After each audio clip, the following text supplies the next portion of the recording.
A reading from the Holy Gospel according to Matthew, chapter 17, verses 1 through 9. Jesus took Peter, James, and his brother John and led them up a high mountain by themselves, and he was transfigured before them. His face shone like the sun, and his clothes became as white as light.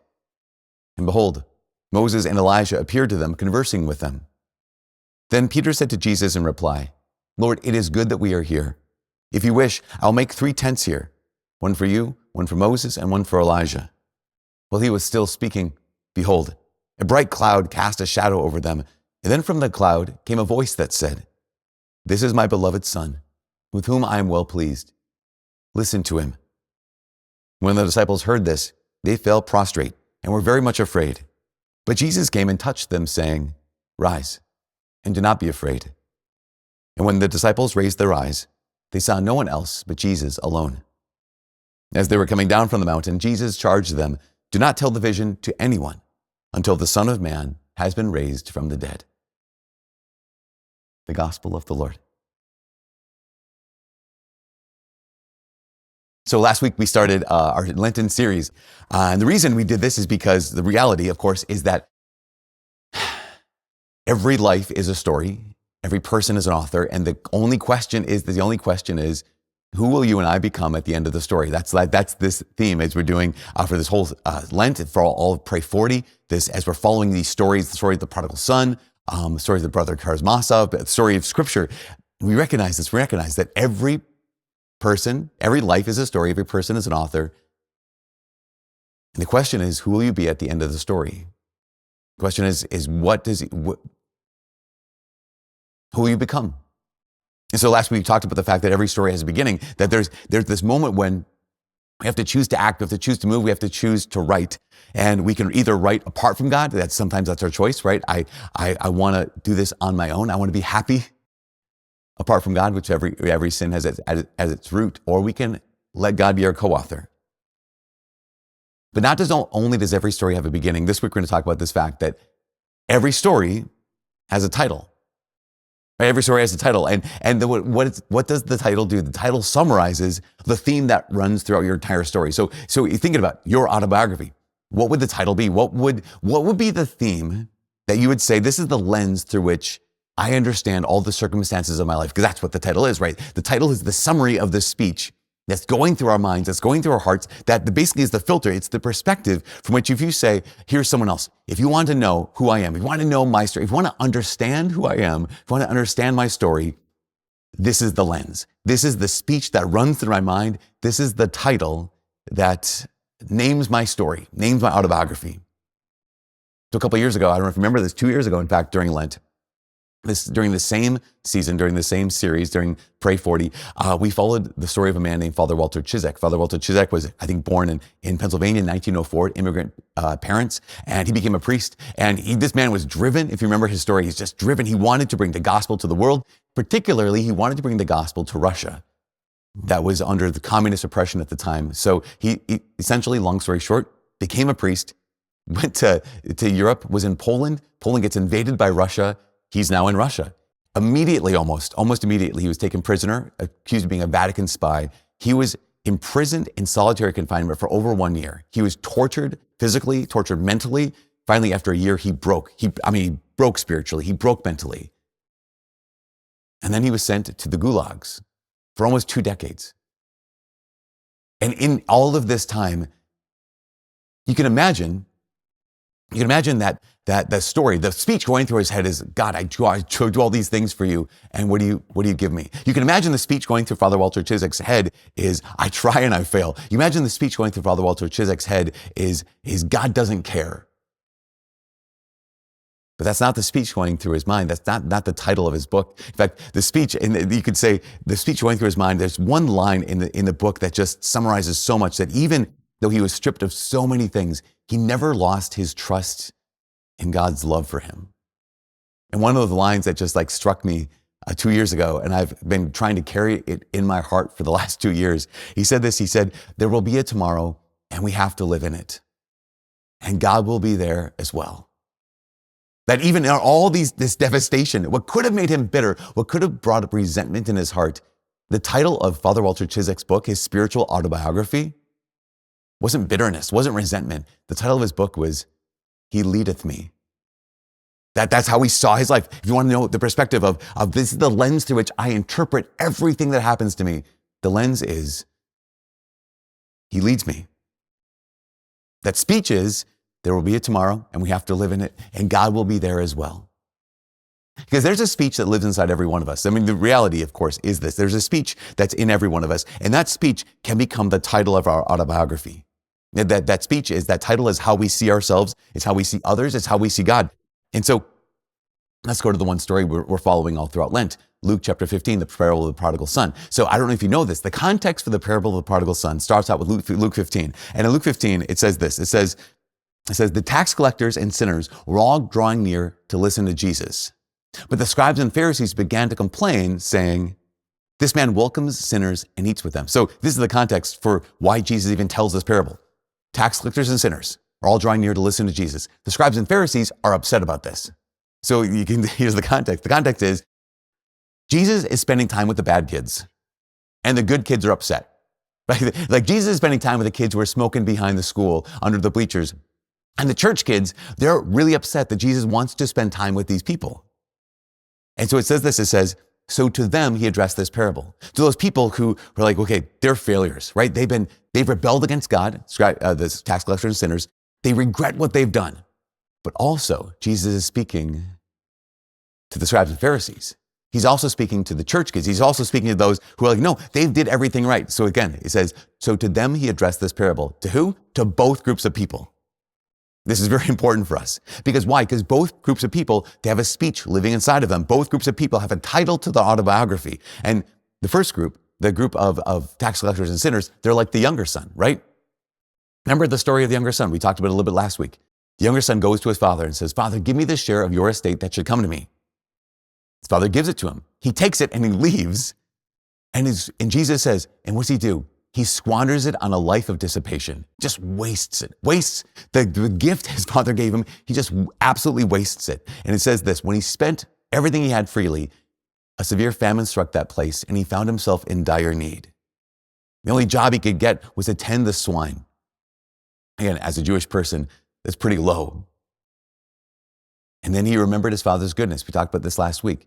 He remembered how many of my father's hired workers have more than enough food to eat. Here I am dying of hunger. And then he said this, he said, I'll get up and I'll go to my father and I'll say to my father, this is his speech. I'll get up, I'll go to my father and I'll say to my father, Father, I have sinned against heaven and against you. I no longer deserve to be called your son. Treat me as you would treat one of your hired servants. That's his speech. His speech is, I no longer deserve to be called your son. I'll be your slave. You can imagine as he gets up and he heads off to his father's house, that this is the speech. He's rehearsing it again and again. It's the line, it's the words, it's the belief that's running through his mind. I no longer deserve to be called your son. I'm only a slave. Imagine over and over again, this temptation of this speech to become his title. I no longer deserve this. I'm no longer a son. Maybe his title would be fatherless. Maybe his title would be, I'm just a disappointment. Maybe his title would be disqualified. Remember, Jesus is speaking to all those people who had rebelled. They had said, I don't want to write a story with God as my co-author. They'd all said, I want to be happy, but I want to be happy apart from God. And imagine a lot of those tax collectors and sinners, now they regret it. And they're in pain. It's just like that younger son, they're alone. And they're like, this is my speech. This is the title of my story.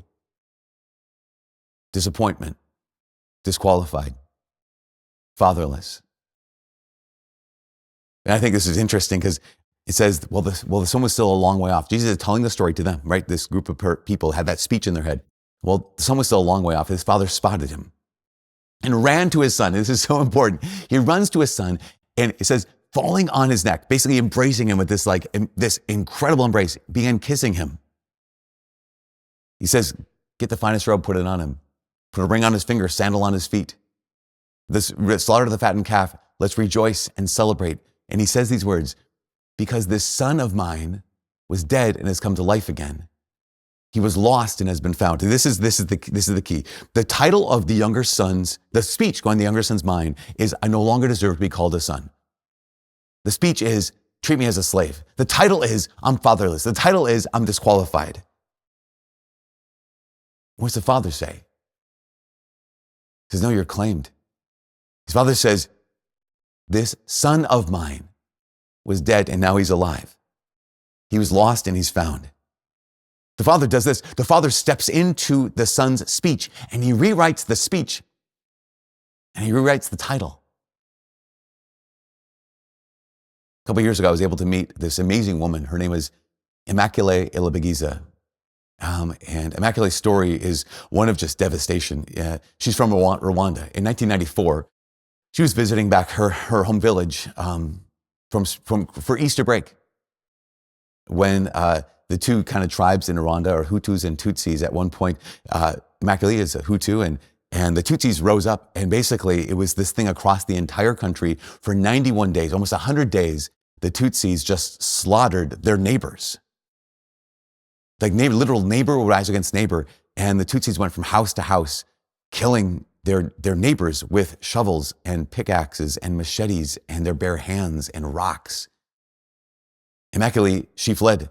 She fled to this Lutheran pastor's house, and this Lutheran pastor hid her and 7 other women in a 3-foot by 4-foot bathroom where they couldn't even lie down. They just had to stand there. They could kind of squat at times, and they took turns doing this. For 91 days, they had to be absolutely quiet. 8 women in a 3-foot by 4-foot bathroom. Meanwhile, these Tutsis are outside looking for her, looking for the other 7 women.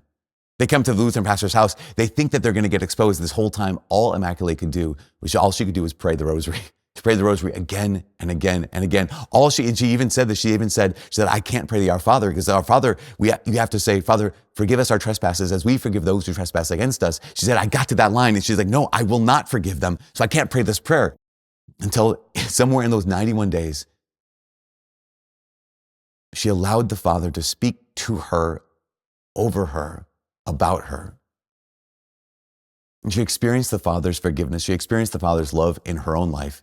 And so that she could say, okay, Father, forgive us our trespasses as we forgive those who trespass against us. She escaped. When she escaped, she discovered that virtually her entire family had been killed by their neighbors. And once again, you can imagine that her speech in her mind, that the title of her story would be brokenness. The title of her story would be orphan. The title of her story would be devastation. But the title of her story is literally, the title of her autobiography is Left to Tell. And it's not just a story of violence and brutality. It's the story that says this: I'm here. I've been left to tell the power of forgiveness. She's basically looking at herself and saying, no, I've been left to tell the power of God's mercy. Every one of my family members is killed. I'm left to tell that new life is possible. Because when you're claimed, new life is possible. For the younger son, for that group of tax collectors and sinners, Jesus is speaking in there saying, no, this speech going through your mind does not have to become the title of your story. But remember, he's also talking to the scribes and Pharisees. He's also talking to the church kids. He's also talking to the good kids, because here's the thing. It's one thing to rebel and regret it. It's another thing to resist loving the Father's love and resent him for it. Because that's the story of the older son.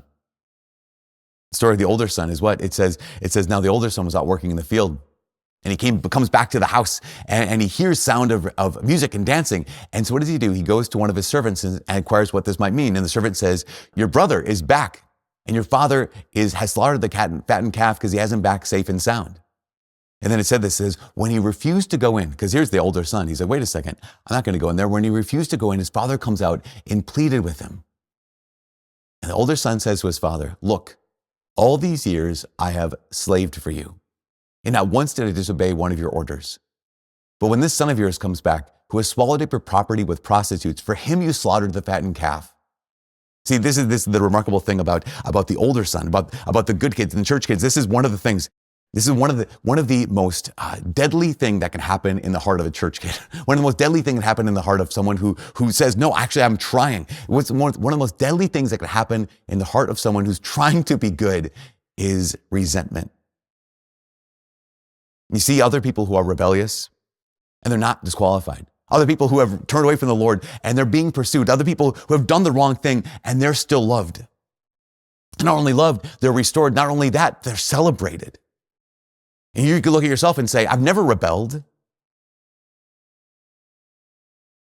But the reality is, the older son, he could say, I never rebelled.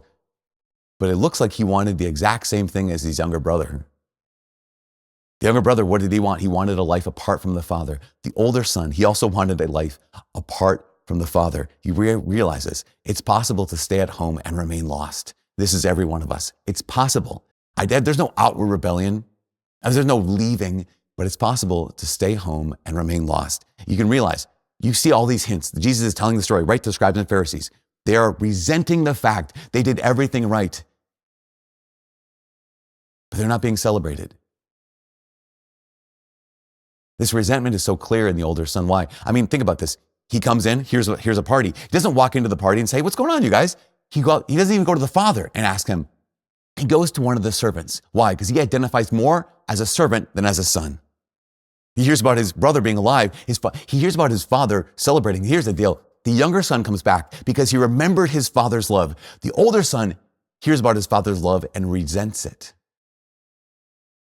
His father comes out and pleads with him. He refuses to go in. And what's his speech? His speech is, just like the younger son, the speech of the younger son is, I no longer deserve to be called your son. The speech of the older son is, look, all these years I have slaved for you. Never once did I disobey you, one of your orders. The line going through his mind, the speech going through his mind, all these years, nothing more than a slave. But he goes on, he says, and never did you even give me a kid to feast on with my friends. No, this reveals the older son's heart. He doesn't say, never once did you celebrate a feast with me, because he doesn't want to celebrate a feast with his father. He says, can you give me a kid so I can go off on my own as well? I want to celebrate with my friends. I don't want to celebrate with you. Here is the resentment of the older son. And this is the lie that's the speech has gone in the mind of every good kid. My value lies in not being a problem. My worth lies in the fact that I'm not a problem. I may have said before, I'm the fourth of 6 kids. I love the fact that I'm not the first. I love the fact that I'm not the first boy. I'm grateful for the way that my older siblings paved the way for me. Honestly, many times in my life, I was like, wow, I'm really glad. What do I have to do? I looked at my older sisters or looked at my older brother and was like, okay, just don't do that. I saw them making all these dumb mistakes. Like, life is easy. Just see what they're doing and do something else. Like, see what they're doing, see how they're messing up, and it's really, really easy. Just don't do that. And I still maintain that is wise. That is a wise way to live. But also, that could lead to a lie. That could lead to resentment. That could lead to the fact that, wait a second, they've done all these bad things, and my mom and dad still love them so much. My value lies in the fact that I'm not a problem. They have to go bail them out of trouble. My value lies in the fact that they don't have to bail me out of trouble. And that lie can give rise to resentment. And there are few things more deadly than resentment. Why? Because resentment does this. Resentment slowly rewrites the story of what happened so that your wound becomes the lens through which you interpret everything. So we rehearse the speech over and over again. And what did the older son say? Basically, he said, I'm the victim hero. The older son says, I'm the victim hero of my story. I've stayed, I've slaved, I've never disobeyed. Father, that's all you care about. All you care about is the fact that I'm here. That's why resentment is so deadly. Resentment is what happens to us when we let one chapter become the title of the whole book. That something painful happens. And yes, it's real and it's painful and it deserves a paragraph. Maybe it deserves a chapter, but resentment turns it into, this is my story. I'm not just remembering what happened. I'm letting it narrate who I am. If you realize, of course, a healthy autobiography would integrate the worst chapter, but resentment canonizes it. Resentment turns a chapter into a monument. Resentment names the book after your wound. A few years ago, Prince Harry wrote a memoir. He wrote an autobiography. And the title of his autobiography is named after his wound. It's named after a pain that is named after a speech that must have become his identity. It must have been the lens through which he understood himself. The title of Prince Harry's book is Spare.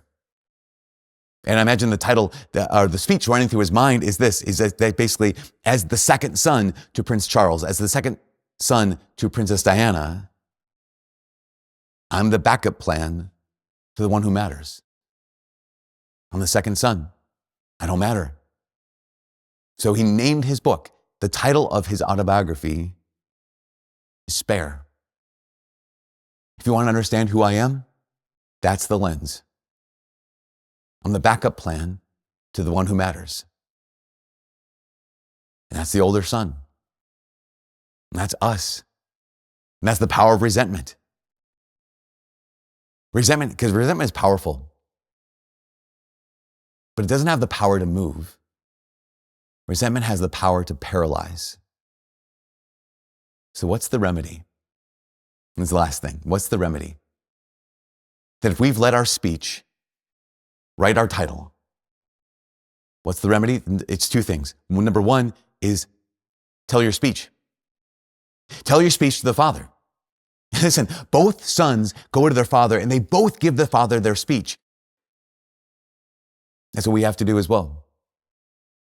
The younger son, I no longer deserve to be called your son. And his father says, quick, get a robe. My son is alive. He claims him. The older son, all these years I've slaved for you. And his father hears his speech and says, no, my son, your brother is alive. I mean, even just to listen, he says this, he says, my son, you're here with me always. This is the father's voice. He says, my son, he claims him. So you're here with me always. He says, everything I have is yours. Yet now we must celebrate and rejoice because my son is dead, now he's alive. He's lost and now he's found. Imagine that the older son's speech was, my value lies in not being a problem. That all you care about is my service. What he gets to hear is the father saying, oh, I wasn't trying to burden you. I was trusting you. With all this work that we did together here on this farm, like I wasn't trying to put a weight on you. I was including you. And even when he says, but we must rejoice. He doesn't mean like the generic we, like all of us. He's like, no, you and me. We have to rejoice. Why? Because we're the only two who can welcome him back. When Jesus is speaking to those groups of people, talking to the scribes and Pharisees who resent the fact that God loves tax collectors and sinners, he's telling them, listen, you and I, you've been good church kids. You've been doing this your whole life. That's why you and I have to be the ones to rejoice when those who have failed want to come home. Again, the Father says, I wasn't trying to burden you. I was trusting you. That's the lens. And that's the title. And that's what happens in the gospel today. As Jesus goes up this high mountain, what happens? There's Moses and Elijah, but then there's the Father's voice that says those powerful words, those words that claim him. This is my beloved Son, with whom I'm well pleased. Why? Because all that's going to happen after this, Jesus is going to go to Jerusalem. He'll be betrayed. He'll be denied. He'll be arrested. He'll be condemned. He'll be killed. He'll be crucified. All of that. The Father is saying, I need you to see this through the lens of the fact that you're claimed. If resentment marks our speech, then resentment writes our title. So what we have to do is we have to tell the Father our speech, and then in silence, listen to his voice. And the Father's voice is clear enough. And the Father's voice is strong enough to let you know and to let me know that we've been claimed. To tell him our honest speech. And they'll then hear his true words. Words that are powerful enough to undo resentment and to rewrite the title of our autobiography.